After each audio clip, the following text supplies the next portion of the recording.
On today's five-star flex, we're going to take a deep dive into the program known as the Ohio State Buckeyes. That's right, the home of arguably the deepest roster in college football. And oh, yeah, also the home of the number one ranked recruiting class in the land. Yep, that's right. And what else do we have?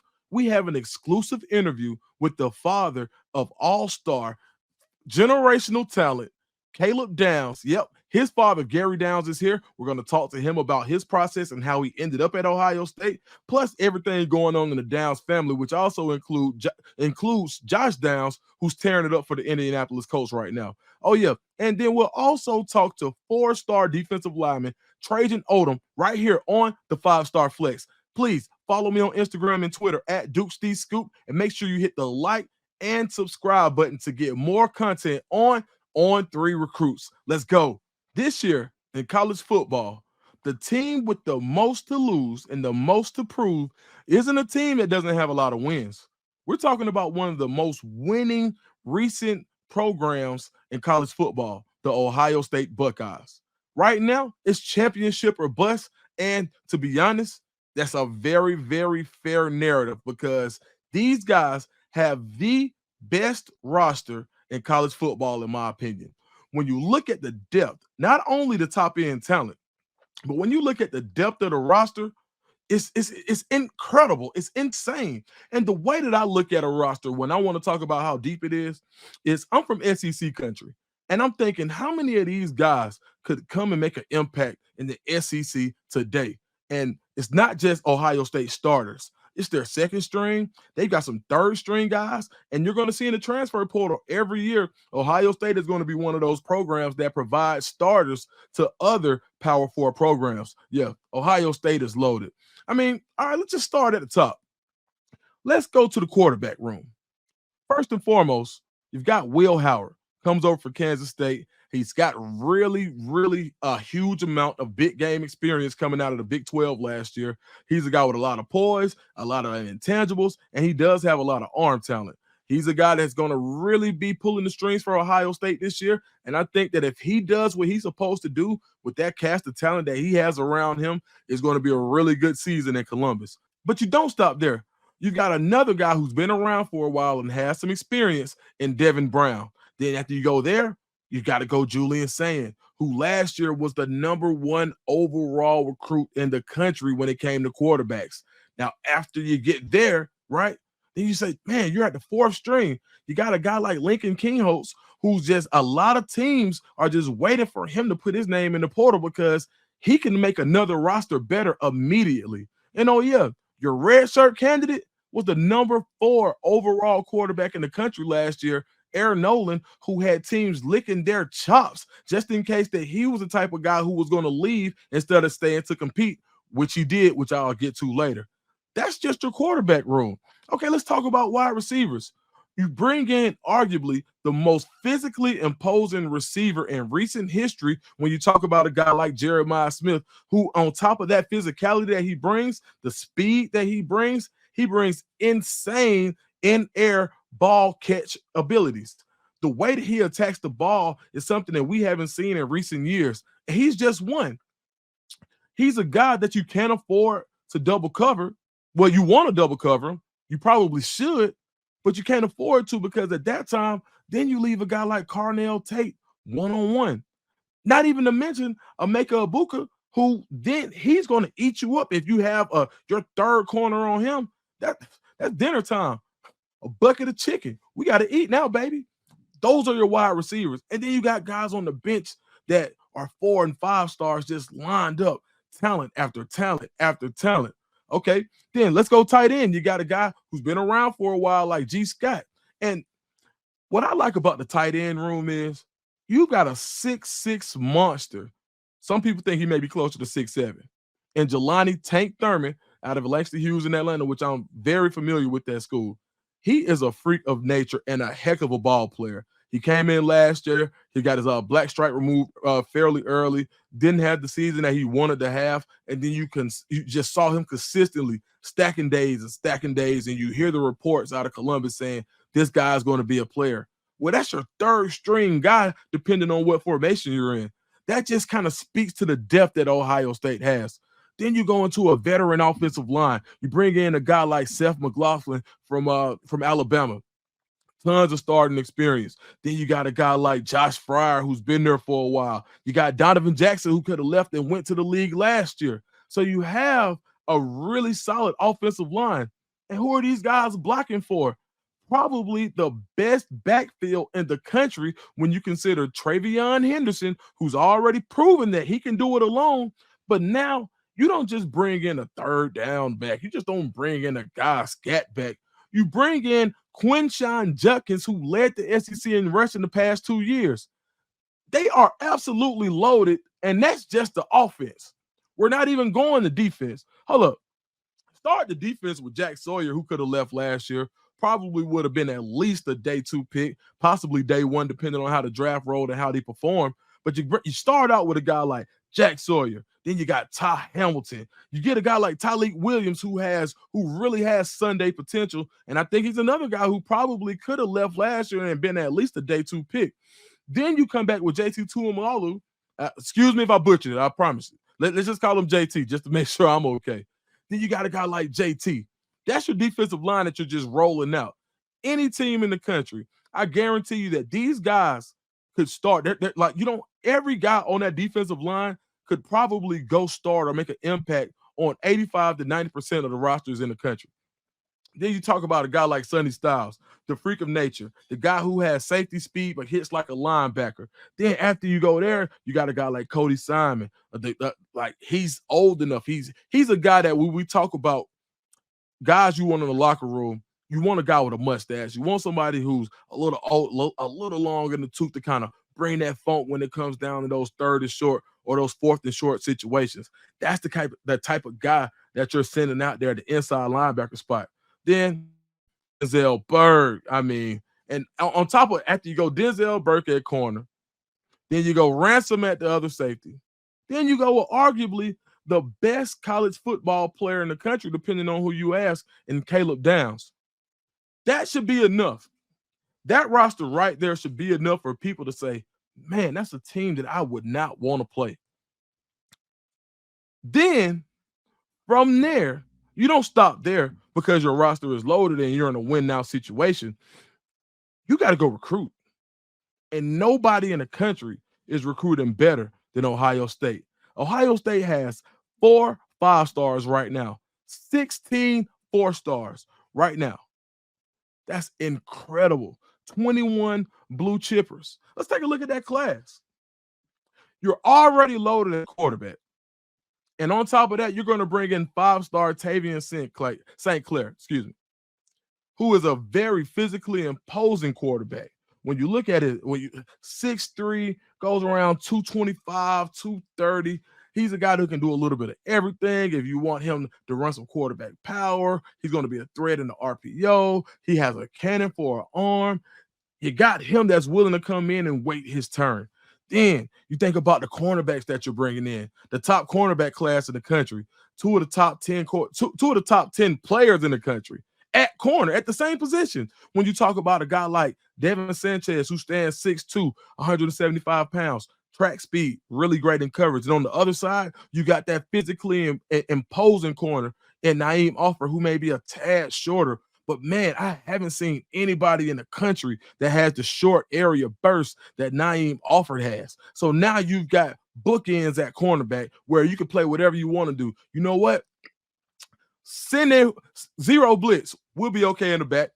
0 blitz. We ain't tripping. All right, but then you go to the linebacker room. Then you got two more cornerstones when you talk about a guy like TJ Alford out of Florida, and then you pair him with a guy like Riley Pettijohn, 2 run and hit linebackers that you don't have to take off the field on third down because both of these guys can run really, really well. And on the back end, you go with Fahim Delane.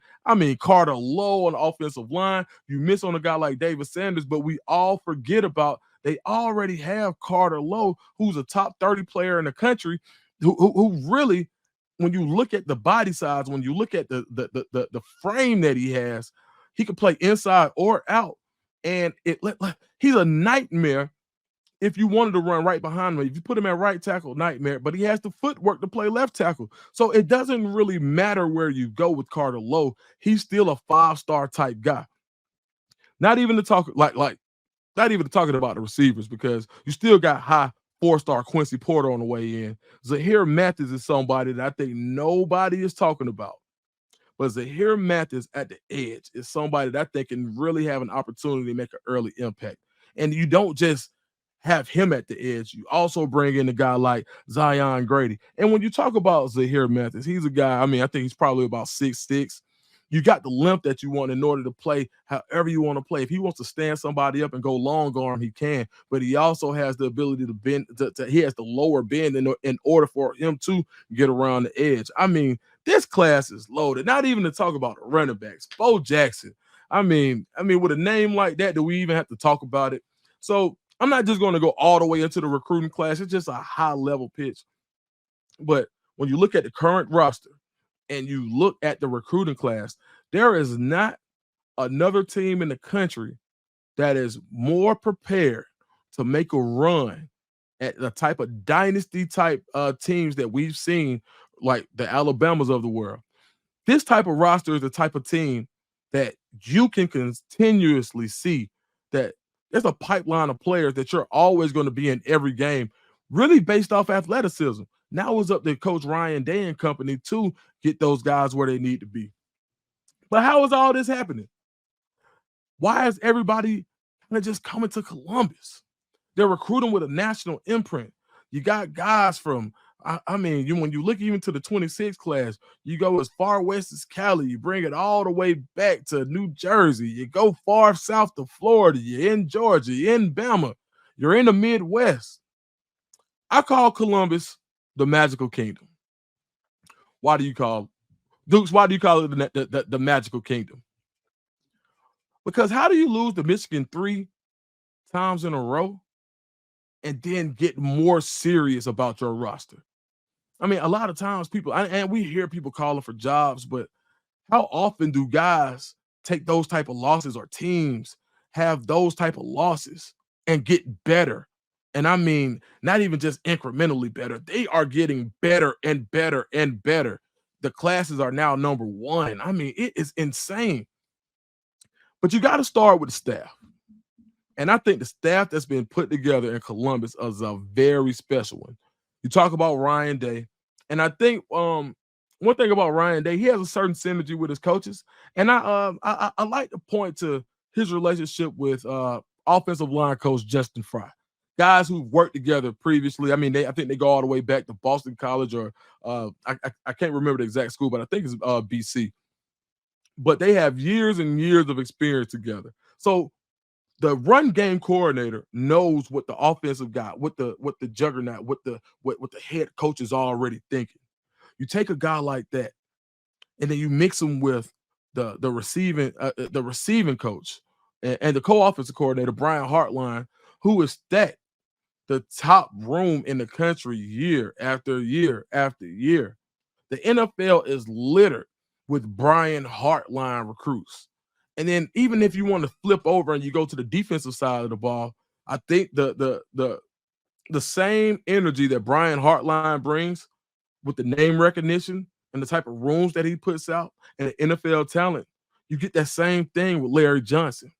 Larry Johnson is putting up edge rushers and defensive linemen in the league almost every year. And now you're seeing him recruit at that level where he's bringing in multiple edge guys in the same class. And man, OG Tim Walton.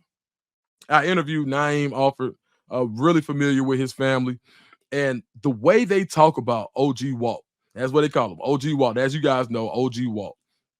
I was at On3 NIL, the On3 NIL Summit, and one of the families that I was stationed with for dinner was the Offers.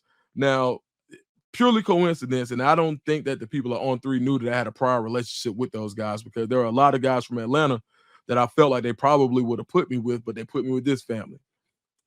I'm just looking at Naeem just going through his phone, and we're talking, and he's showing me stuff, and I just see the amount of stuff that he has sent. He's like, oh, I'm going to tell coach about this. Oh, I got to tell coach about this. I'm thinking he's talking to his high school coach. I'm looking in his phone. It's Tim Walton. the relationships that he's building with these guys. And guess who else was at the table? D. Sanchez and Devin Sanchez and Pop Sanchez. So when you're hearing one guy talk about Walt, now they're sharing stories. Oh, Walt told me this and Walt told me that. You got to give a shout out to the job recruiting that OG Tim Walton is doing. Now I want to go back to why I call it the Magical Kingdom, because I think that the magic created after those losses in order to band together and say, we're going to take this chip on our shoulder, we're going to break it up. And the new AD, I lose his name, but the new AD comes in, he has the meeting with Ryan Day, and Ryan Day lays out his plan, and they say, you know what, now it's time to go execute. Because the roster didn't get that way just because of the recruiting that they did out of the high school level. They went to the transfer portal and got the who's who. I mean, you literally go get Seth McLaughlin from Alabama. You get Caleb Downs from Alabama. You get Julian Sand from Alabama. Quinshon Judkins from Ole Miss. He say, come up here. Do you know how hard that is to get guys like that in one place? That is an incredible haul. And for a team that didn't have a lot of talent, those players alone would raise the level of play for a middling team. It's almost how Deion said, I'm bringing my Louis luggage, when he was speaking on Travis Hunter and Shedeur and the guys that he was bringing from Jackson State to Colorado. Well, I guess Ohio State went shopping for Gucci, because that's what they did. They came south. I guess they went to Rodeo Drive. Not Rodeo. They went to Ocean Drive, and they said, you know what, we're going south, and we want the best luggage they got here. We want all designer, and that's what they brought, because there aren't, I think, the two best players in college football. I would probably have to give it to Travis Hunter and Caleb Downs. Travis Hunter probably has the edge because he's played more offense. But as you'll hear in the conversation that I'll have with Coach Gary Downs, you may see Caleb Downs get that rock this year. And if he does what I know he's capable of doing with the ball in his hands, he could take that mantle from from Travis Hunter. But right now, I got these guys neck and neck. I think they're both phenomenal players. But yeah, I just wanted to start off and just say, look, if you're an Ohio State fan, you've got every reason in the world to be excited because of what's on the field. And when I talked about coaches, I'd be remiss if I didn't mention not just the co-OC, but you bring in Chip Kelly, the head coach from UCLA, as an offensive coordinator. What? Who does that? Who goes and gets an offense? Who goes and gets a head coach who's happy with this job, who has a top quarterback and says, nah, you know what? Screw it. I'm going to Ohio State as an offensive coordinator. What? Ohio State, that's why I call it the Magical Kingdom. So, and as long as they continue to stack these classes, I think that name is going to continue to fit. So it's going to be a really interesting year in Columbus, and I think that it is national championship or bust for the Buckeyes. All right, now let's get to it. This guy has been an NFL player, a college player who got recruited, played at NC State, went to the NFL, played for a multitude of teams, then has two NFL sons, one that's there and one that is surely barring injury on the way. And we're talking about none other than Coach Gary Downs, here live on the 5-Star Flex. I've got a very special treat for the 5-Star Flex today. I've got Coach Gary Downs, father of Caleb Downs, father of Josh Downs, father of Cameron Downs, former NFL player, former college coach. Coach Downs, what's going on? And what's up, Dukes? I'm glad to be here. Man, hey, I'm so glad you're here. All right, let's get right into it. Coach, you're the father of 3 Division I athletes. You had Cameron, your daughter, who played soccer at Kennesaw State. Josh, who's currently tearing up for the Indianapolis Colts, who played at North Carolina. And Caleb, who may be the best player in college football, depending on how you ask. How did your experience as a college athlete help you shape their experience as a father? Well, I went through the recruiting scene back in the late 80s, early 90s. And even though the technology has changed, really in the meat of the situation really hasn't changed. Coaches building relationships with you, you going to the school, narrowing your list based off academics, playing style, coaching style, opportunity to develop to the next level, and then academics and going on to matriculating beyond college. So I went through that process as a player myself. And then when I became a college coach, I went through that process and even helped my brother who coaches over at New Manchester when he was a high school athlete being recruited. I helped him get recruited. So I've been through it, learned a lot from it. And definitely when I get into it with my kids, that list where I said, look, what matters to you, academically? Does this school have your major? Playing time. Will you have a chance to play? Looking at the style of play, the coaching style, development to the next level, and then matriculation, graduation. So I make these pros and cons lists for them because I've been doing it over the years, and that's sort of how we approached it, always in pros and cons. And lastly, we said, go where you want it. There's an entire difference between being celebrated and being tolerated. Always go where you want it. Because we're in a brand new landscape with NIL. How have you seen NIL impact recruiting from the time that you were being recruited to the time your brother was being recruited to the time your children were being recruited? Well, when I was playing college football, it was there was no NIL. If anything, there was a brown bag or something like that. That wasn't involved in my recruitment. But I remember when I was in high school at one of my basketball games, my dad said, hey, there's a guy up there from a bank, and he's an alumni of such and such college, and he's pretty much said, if you go there, you can get a Visa card, something like that. And I just remember like, oh, that's amazing, but it didn't happen. And my mother said, look, if anybody ever offers you money, it's between you and God. Never say anything. But it wasn't really a big factor when I was in school. But during my college coaching career, the NIL world dropped. And that's when Josh was a sophomore, when NIL first took place. The portal had just opened up. And so immediately going into sophomore year, started fielding calls from marketing reps saying they wanted to represent Joshua. And it was like, who are these guys and what can they do? And we signed with one rep and we got to learn the landscape, and he got a couple deals. And then obviously with Caleb coming along, NIL was in place and it was more involved with his recruitment. Because before with Josh, it wasn't involved in his recruitment. And so me being on the college level, I was at the FCS level, NIL didn't touch us. We were just losing people. We could lose people, but we weren't gaining. It was never a conversation because we had no money to pay anybody anything. If we use NIL in the FCA sense, we would use it to try to keep one of our returning starters. We didn't really use it, never as an inducement. We lost players to other schools that can pay an NIL. But with my kids, it's sort of like, hey, you always put the main thing. It's academics, your player development, what you're going to do on the field. Where would you go to school if you weren't playing ball? And once you've narrowed it down to your last 3 or 4 schools, then you talk NIL and talk shop on that, because you do have to take care of that business before you sign on the dotted line. You can't sign on the dotted line and then want to talk business. You got to talk that business beforehand. All right, Coach, you played at NC State. How difficult was it for you to realize that Joshua was going to North Carolina? I cried. Literally, I cried.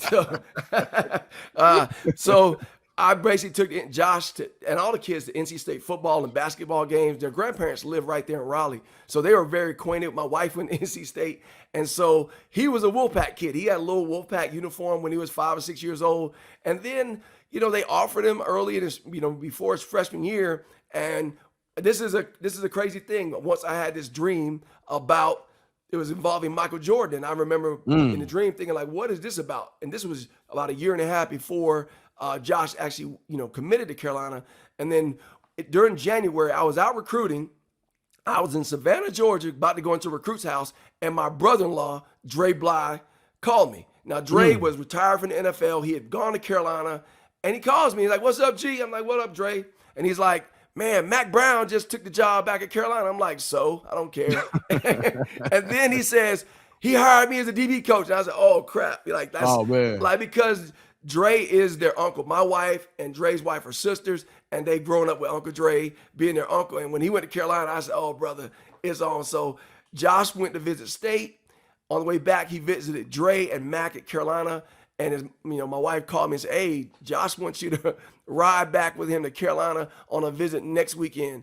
And once I got there, I understand the vision, what they were putting forth, some of the things they could say they could do for him, as far as development-wise, Coach Longo and the receiver Coach Galloway. And then at that point, I understood. I still cried. Literally on the way, me and Caleb were going to a banquet for Born to Compete.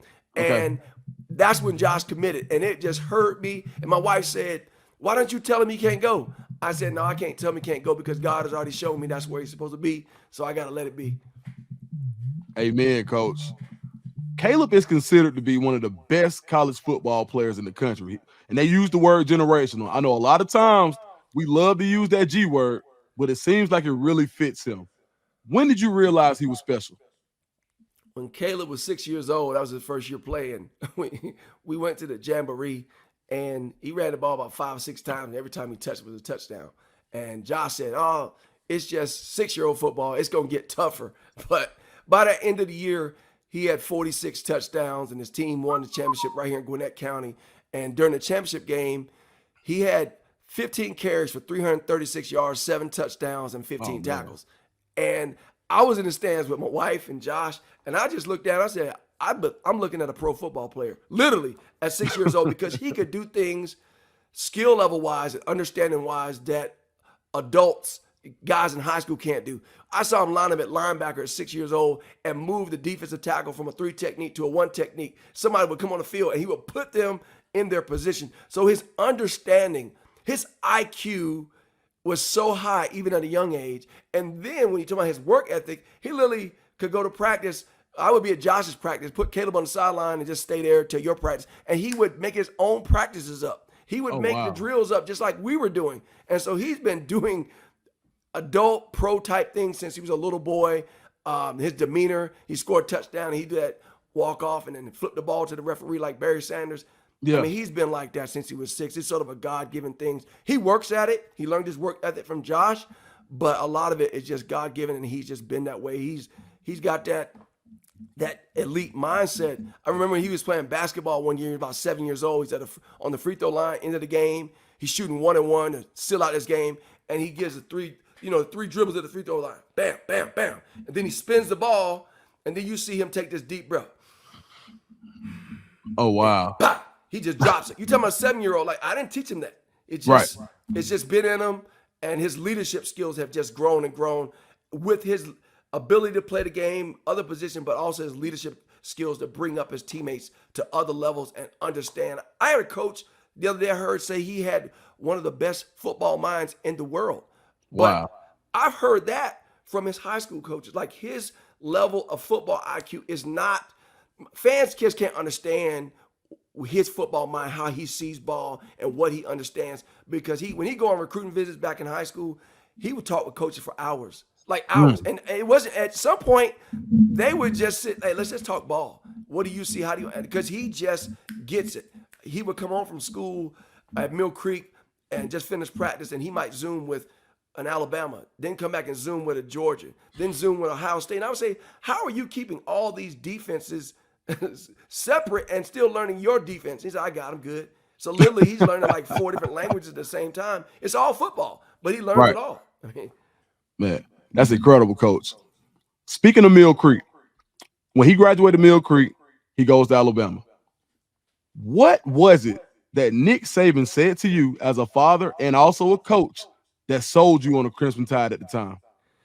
It was all about Nick. I mean, we sat in a lot of coaches' offices over the years, and he was that one coach that myself, my wife, Caleb, we sat in his office and kids like waiting at the principal's office or like waiting to get somebody to tell you what your life destiny is. He's a legendary coach. His understanding of the game from a defensive standpoint, as a defensive coordinator, DB coach, because he was the best DB coach arguably there's ever been, but also his understanding on how to build culture was so unique. And myself being a coach, I was just taking notes, just trying to glean any bit of information. And Caleb wanted to play for Nick. I'm going to tell you about another dream. It's like one time I had a dream, and Caleb in the dream was at Alabama's camp.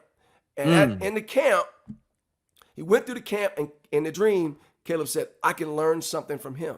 And Nick came over in the dream and said, he's not ready yet, but he's going to be ready. And so it's like, that's really where it's always been for Caleb.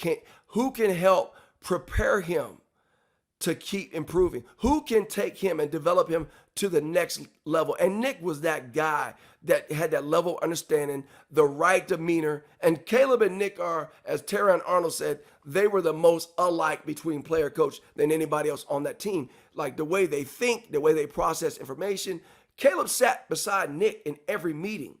And that was probably Caleb's doing. He wanted to be right by him, to hear him, to get the nuances, the inflections in his voice, everything. Because he like, man, that guy knows how to do it and knows and understand. And I want to know that. So it was an easy decision because I was a coach and I value coaching and I value preparation.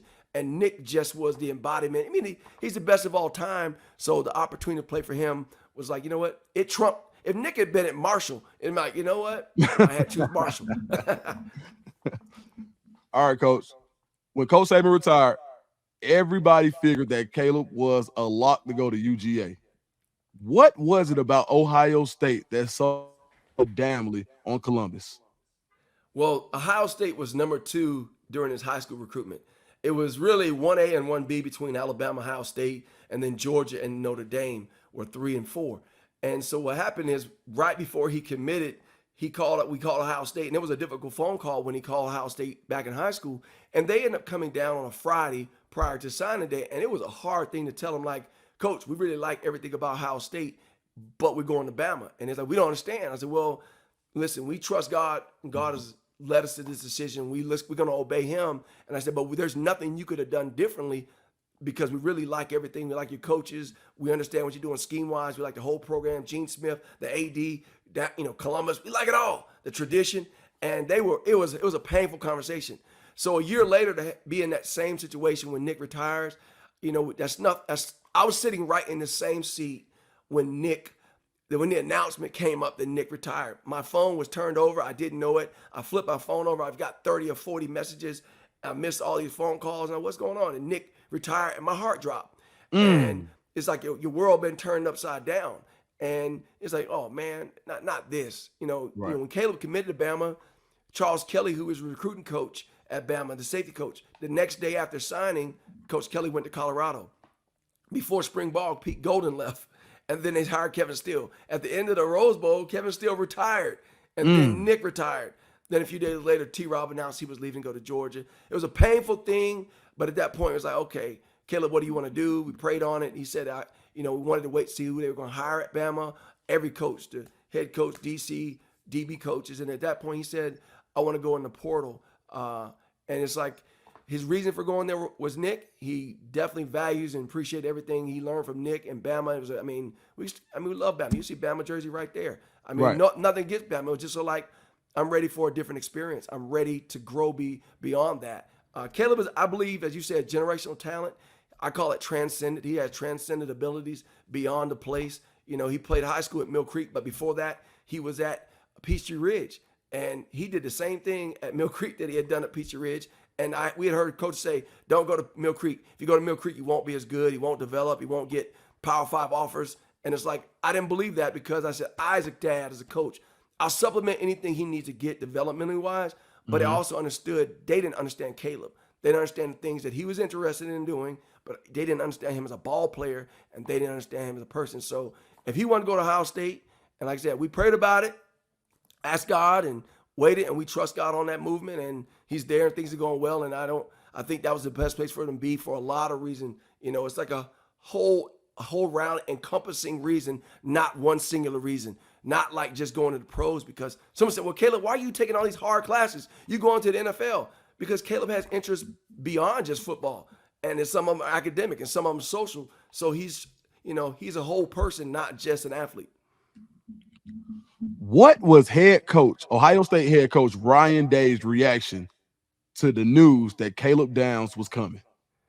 Well, first of all, when Caleb finally made the decision, we tried to call Coach Day, but he was on an airplane. So we had to wait like 2 hours. And while we were waiting, the Georgia coaches were, talking to Caleb. And it reminded me when they were talking to Caleb, I was around, but I didn't engage in the conversation. I wasn't in Caleb's ear, but I was listening to what was going on. And I sat there. And for a while, I thought I ought to engage. And reminded me when Caleb was like 6 years old playing in the football game, he was on defense and he sacked the quarterback, and the quarterback was hurt. The other team's coach came out, tended to his quarterback. Caleb was taking a knee, and the other coach turned around and started cussing Caleb out.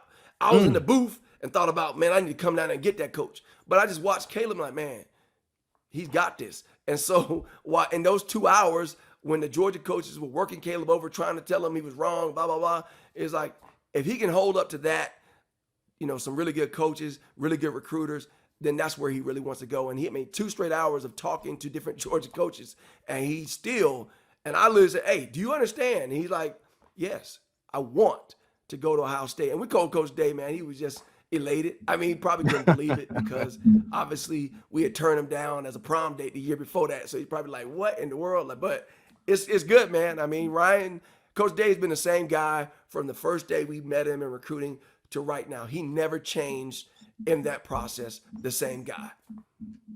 Man, that's an awesome story.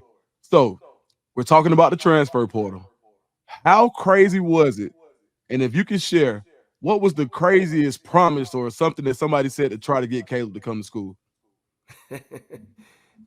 Well, somebody promised that I wouldn't be sitting here, that I'd be coaching with them. So that's probably a crazy promise. I mean, we've had a lot of other crazy stuff, but some people come at like that, when you're trying to recruit kids, you're looking for advantages, like you're looking for advantages on the field, everything within the rules. And I was a coach. So I've had some people say, hey, come coach with us. I've had people offer other incentives, but it's like in the end, I was always going to do what's best for Caleb. When I was coaching high school ball, I always said that I would never go somewhere to coach by getting a job because of Caleb. And I would never bring Caleb to where I was to keep a job either. And so in the recruitment or NIL, all that stuff, it was never about me. It's not about what you can do for me or do for my wife, give her a college professor job or something. It's never about that. People always ask us, do you guys live in Columbus? Like, no, we don't live in Columbus, Ohio. We live in Georgia because right. Caleb's at school, not us. Right. He's our son, and we don't want to put undue pressure. The Lord has blessed us to provide for our living. We don't want to have to say, hey, Caleb, you got to support us too while you're trying to be a student athlete and go to school and play ball. You don't need to worry about us. So what is best for us as a mom and dad, that never entered into the equation. And so, yeah, someone said, hey, we'll make you, the governor of some state maybe. Nah, but other than that. Coach, has Caleb given any thought to playing both sides of the ball at Ohio State? That thought is, Caleb started youth football. He was playing running back and linebacker. And then eventually in the 8th grade, there was some talk about him playing DB, and we saw he had some skills there. And so entering college or in the recruitment process, there were a couple programs, Ohio State being one of them, that talked about him playing running back and possibly punt returner and stuff like that. And so when he got to college at Bama, they said, hey, let's just focus on DB. And then once you can master that, we'll talk about some of the other things. And then that's how the punt return conversation came up due to necessity. Well, in this part, there has been talk about him playing running back, a little bit of slot, and punt returner. He's a football player. He loves to play football. And I mean, to give you an example, we went to a camp after COVID when he was in high school. And this was an elite camp. Caleb was playing DB. Right. I look up and Caleb done flipped over and started playing wide out against the next best DB in the camp. I'm like, what are you doing? Like, I'm thinking, like, don't do that. You're going to mess this up. And he balled out at that. We went to the Bama camp and he played safety, but he also played nickel, dime, and both corner positions. Free edge. I'm like, you don't go there to a camp like that and start playing other positions. But that's what he did. He literally went to Bama's camp and played 5-6 positions in the secondary during 7-on-7. And so this kid is a competitor. He's got a competitor's mindset. He believes, he's very confident. He works on his skills. He understands what people are doing in different positions. So when they said, hey, we're down a quarterback, we need Caleb to be our emergency quarterback, that wouldn't surprise me because he probably understands it and he probably believes he can do it. So it's just par for the course with Caleb. All right, Coach, let's do a little bit of role play. I'm the NCAA clearinghouse. Coach Downs, we need you to help us clean up the transfer portal. What is your suggestion for us to make the process go smoother? I think players need some advisement before they go in. I think players understanding what their opportunities are. I think it needs to be allow players before they jump in, because when they jump in the portal, and I'm not talking about players like Caleb that have options. I'm talking about players that are like, I'm not playing a lot. Or I think I should try my hand from an FCS to G5 or G5 to Power 5. Before they jump in, I think some level of advisement needs to go for consulting to let this player know what's out there for him opportunity-wise. because some players jump in, and about 60% of players that jump in don't go anywhere. The NCAA needs to look at the fact that there are players being forced out of scholarships. Everybody that goes in the portal is not going in willingly. There are players that at the end of the spring or end of the season are told to get in the portal. So like Deion said, I got luggage and it's Louis. He pushed those guys in the portal. I think the idea that if you get pushed in the portal, you say, you know what, coach, I want to remain at my school. I want to stay on scholarship. There are some schools that cannot afford to have you on the sideline, not playing ball, but on scholarship. So I think the NCAA needs to handle on their end to make sure it's clear that all players are not willingly going to portal. Some are being pushed. And I know the fans don't care about that, but there are players, more players are being pushed in the portal than there are willingly going to portal. I think the dates, they need to work on the dates and when people can enter the portal, because at the end of the football season, there's only a small window for players to enter the portal and transfer. When Caleb went in the portal, it was only like a couple days before the drop ad of the school situation happened. So he had to make a decision within about 48 hours. So that the timing at the end of December, January is not good. The spring timing is a little bit better, but I think the dates could help. But I do think there needs to be some consultation before players get in it to give players an opportunity, sort of like in basketball.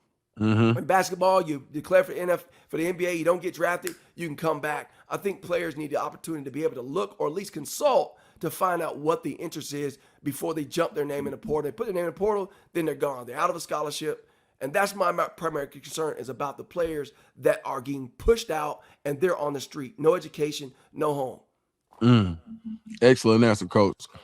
Speaking, and what I gleaned from that answer was education is something that you believe heavily in. Absolutely. And, Caleb, he's a business major. My daughter, she's a pre-med major. Josh was a business major. He ended up going to sports management. But my wife's an educator. Me and her met at NC State. She went to Georgia Tech. Education's always been a primary motivation. Life education, continuing education, but also in school. And the opportunity and things you learn in school and the life skills you develop in school they're pivotal. And so to find that a player played ball and he ends up on the street, it's like, dang. I hate for that to happen. That's why I said consultation and understanding that some players are being pushed in the portal. They're being pushed out. We need that scholarship back. That's a tough thing, because I've known some players that get pushed out and they end up on the wrong end of that equation. No, absolutely. So speaking of education, what tools or avenues did you use to educate yourself on NIL? Well, Well, when it first started, like I said, Josh was at UNC and I was at East Tennessee State. And so I was getting all the legislation from the NCAA about the rules, what colleges could and couldn't do, what were inducements, and basically how to report all these things. So at that point, it was more so when the marketing reps, independent marketing reps or marketing companies from agents, when they would come and reach out, that I learned from them about what was opportunities, what were available. So I'll give you an example. If someone said, hey, Dukes, we're going to give you $10,000 for an autograph session, memorabilia session. It's really not about the $10,000. It's really about how much is it per signature. Like, are you getting $7 a signature, $10, $20 a signature? And then there's exclusive contracts I learned about. If you sign with one marketing company and you do memorabilia or cards, you can't sign another marketing deal for memorabilia or cards for 90 days or for a year. And so learning those details, the line items, what you can and can't do, what shirt you can wear. Like, I can take a photo, but I can't have one that says Ohio State on it. All those nuances I learned going through the process, because I've been involved. I mean, Josh and Caleb are playing ball, and we were fortunate enough to hire Excel management to manage their marketing. But I'm still involved, because when deals come about, it's like, is this a deal that you guys would take? Are you interested? And so we try to find organic deals, products that they would eat already. We don't necessarily want to market a product we wouldn't eat, or, cologne you wouldn't wear. Like, I'm not going to market a cologne I wouldn't wear, or clothing that I wouldn't wear. So trying to find things that are organic, things that are connected to their interests, and then also time-wise. If it conflicts with practice schedule, school schedule, I got to fly out of town and miss workouts, I can't do that. So those are type of things that I've learned, and then looking over those details. I mean, I get a lawyer. Excel has marketing. They have a legal department. So whenever a contract comes through, it's first yes, no. But then we got to look at the line item and see, okay, how much is this paying? How much is it requiring of us? Because they are deliverables, meaning that if I take this contract, do I have to post every day? Do I have to post once a month? Do I have to do videos? Some of them require like 2 and 3 hour video sessions, every 6 months. So a lot of those things are you have to consider as well. And then there's also the relationship thing. You sign with one company, is it a relationship? Is it long term? Is there going to be another contract? And then how does this NIL marketing agreement, when I end up on that image or that commercial, how does it represent me? What does it say I'm about? And so we also consider those things. But I've learned a lot. It's still ongoing. Josh is in the NFL, and him and Kelly have the same marketing representation. We sort of keep it all in the house. Very fortunate, very, very fortunate, because you don't want multiple marketing reps. At first, Josh had multiple, but problem is if you have more than one marketing rep out there in the market, they could both call Coca-Cola, and then Coca-Cola say, "Hey, Mr. Downs, we just got a call from A over here, but we also got a call from B. Who are you working with?" So it's important that everybody be on the same page in that regard. It's also important for your marketing rep to have a relationship with your financial advisor, because when you get paid for marketing, you want that money to go to your financial advisor and also your agent. So for Josh, marketing rep, financial advisor, and agent all tied in. For Caleb, his marketing rep and financial advisor, they talk. That way we know. And when it's time for tax season, you got paid for this much for doing this, let's say, rollback deal.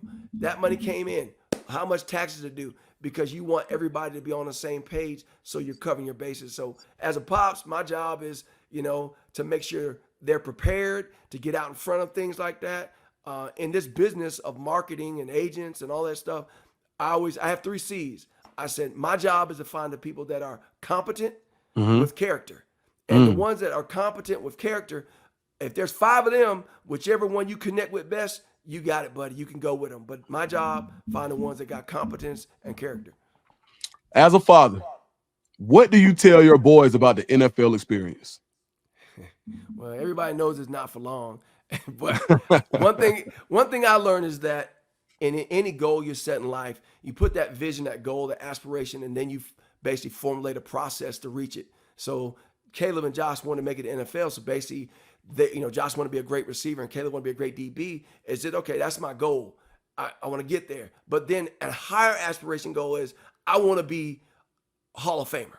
I want to be the greatest of all time. So it's one thing to say I want to get there, but my mindset was like, I need to I need you to reach higher, set a higher goal. And then let's formulate a process of how to keep improving, how to get better, immersing them with the right trainers, right coaches, the right mentors. There's other people in this business that know far more than I do about playing receiver or playing DB. So even in the off season, like, okay, when the season's over, who can we get with to train? You can learn more X's and O's, take care of your body, who we need to go through for off-season training.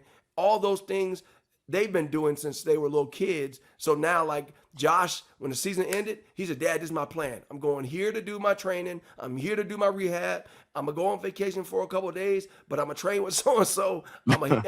Literally, but it's all leading to the same thing. And then, of course, the idea of creating some generational wealth. And like for Caleb, it's like, the money I make from this, obviously I hope it's enough to live on forever. But at the same time, I want to go into real estate, so it's like the NFL is also a platform for other things. Not everybody plays in the NFL and that's all they ever do the rest of their life. And some people, even if you have the option to never do another job, they want to do other things. And so Caleb has other interests after football and Josh as well. But football in the NFL is a tremendous opportunity. It's a blessing. There is no entitlement. None.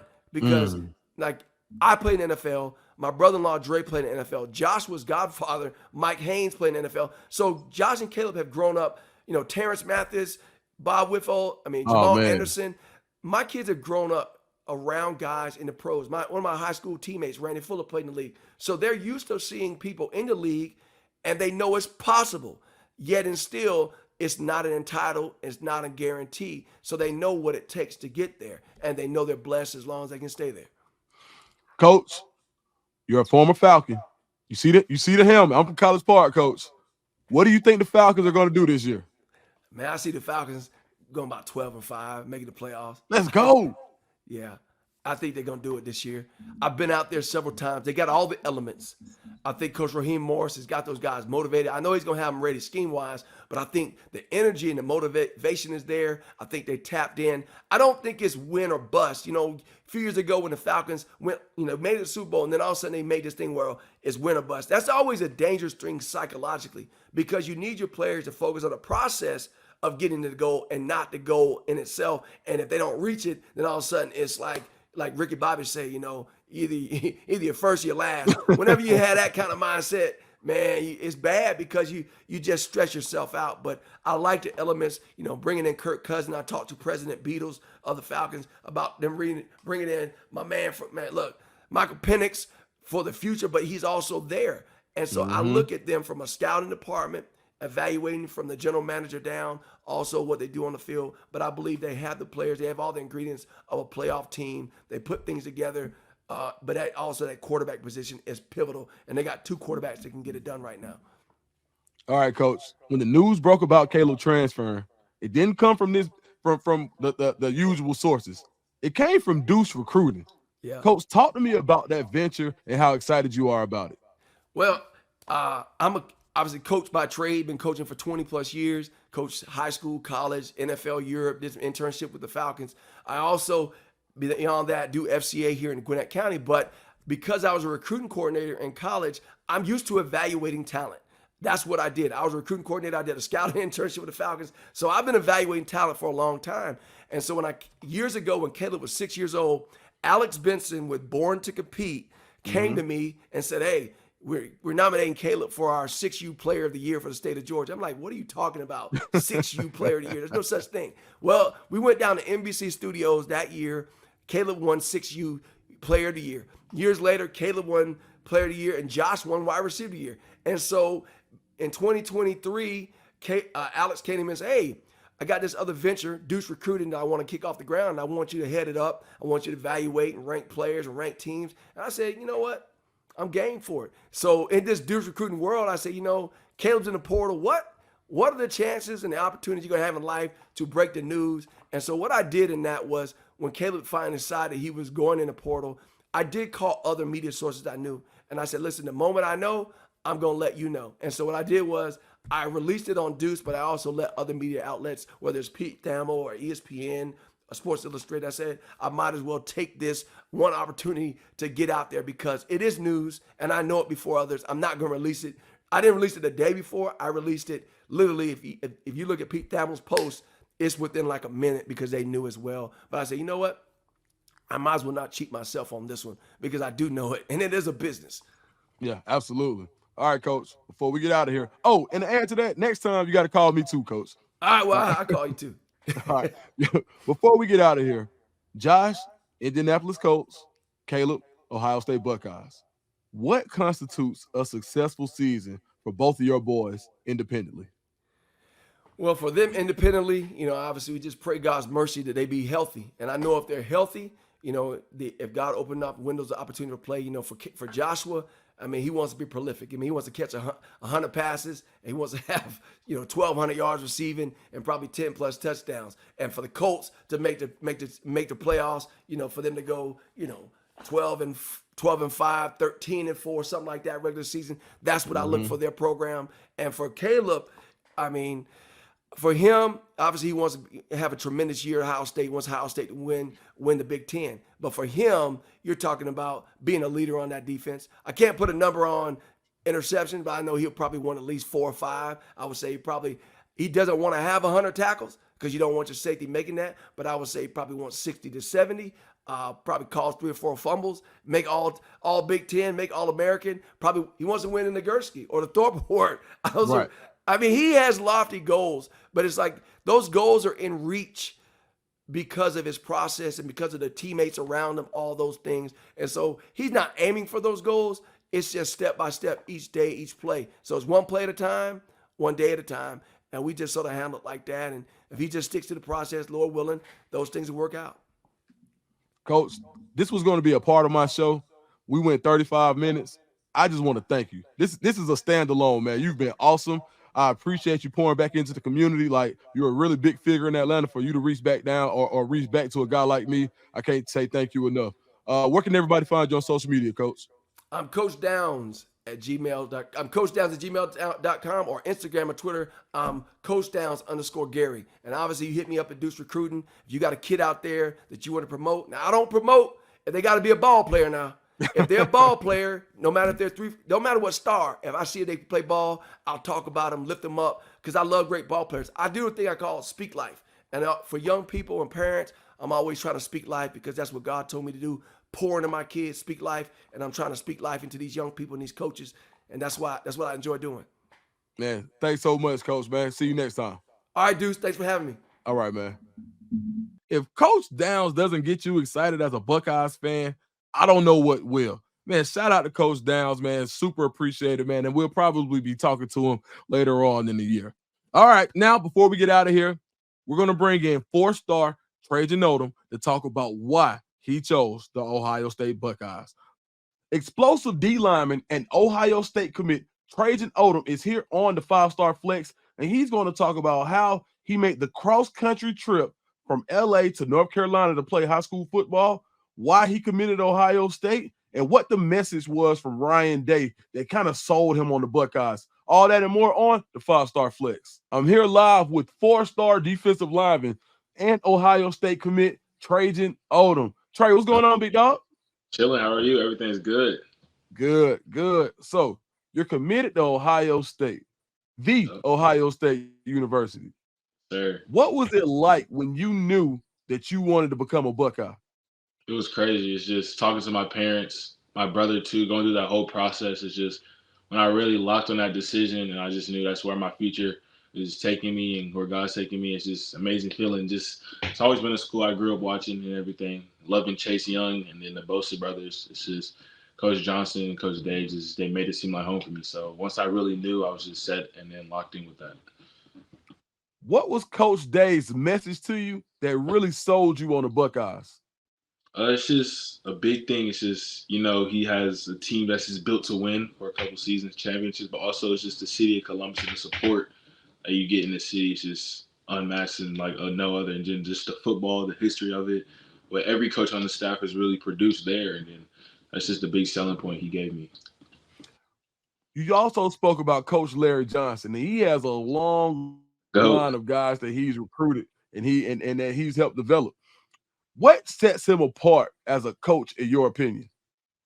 He's kind of like a father figure. Like, there's a lot of coaches who just recruit and everything, but he's like really want to know you, your family, just your whole family tree. He's like a good father figure, and then introduce me to his family and everything. That's just a big difference that he really sets out with other coaches, in my opinion. Being from North Carolina, I'm sure that there was a lot of pressure for you to stay in state. Yeah.